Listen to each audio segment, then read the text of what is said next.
Hello, everybody. I am Bonnie. I am one of the coaches and operations director at Little Wink Sleep, and I am so excited to be here today. I've been wanting to do several of these Q&As, and so I have the live chat up. And so if you do have a question live, feel free to ask it in the chat, and I will answer as many as I can in the time we have here.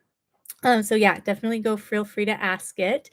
And then I just wanted to talk really briefly over nap transitions. That's something that I have a lot. That's just something that I'm experiencing a lot.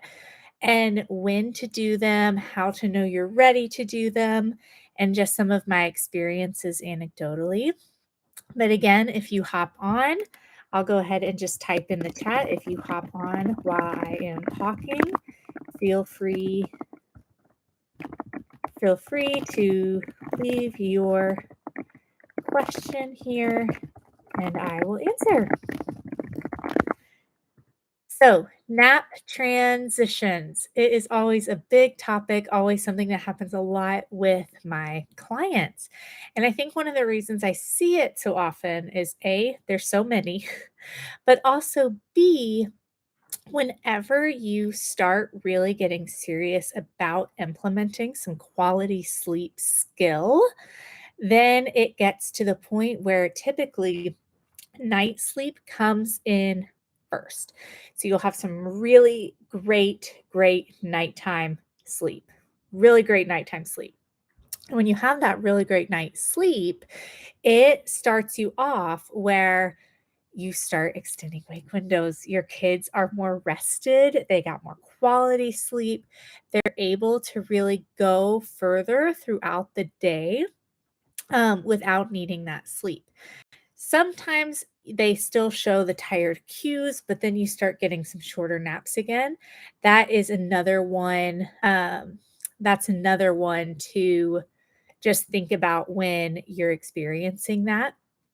But what you'll actually start to see as you're getting really great quality sleep at night is you'll start to see the wake windows lengthen and lengthen and lengthen.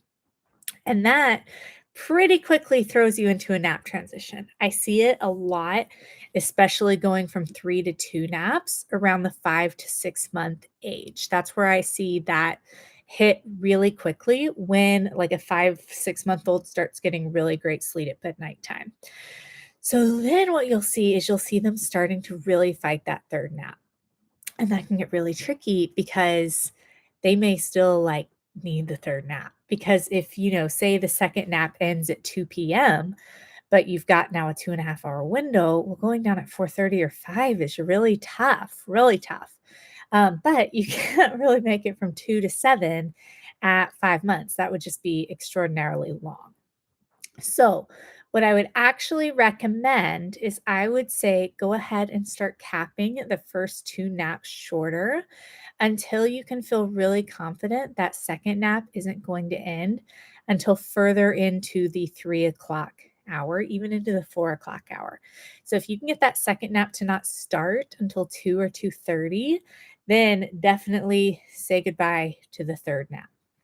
Um, with nap transitions as well, I find that going from like 5 to 4 happens pretty smoothly, naturally. 4 to 3 happens. It usually happens as nap length starts to lengthen. Rarely is going from 4 to 3 truly about wake windows. It's more about um, length of the nap, like length of the nap. And so that happens pretty naturally once you start teaching sleep skills. The 3 to 2, what we're actually having happen is you're having less day sleep. And so that does present with some overtiredness. There typically is overtiredness with the 3 to 2 nap transition, and that's okay. That is okay as long as it's more like controlled overtiredness. Um, so anyway, that is kind of my thoughts on nap transitions. The 2 to 1 nap transition comes quite a bit later, usually anywhere from like 10 to 16 months. I have had some past clients tell me They like read online that it should never happen before 13 or 14 months.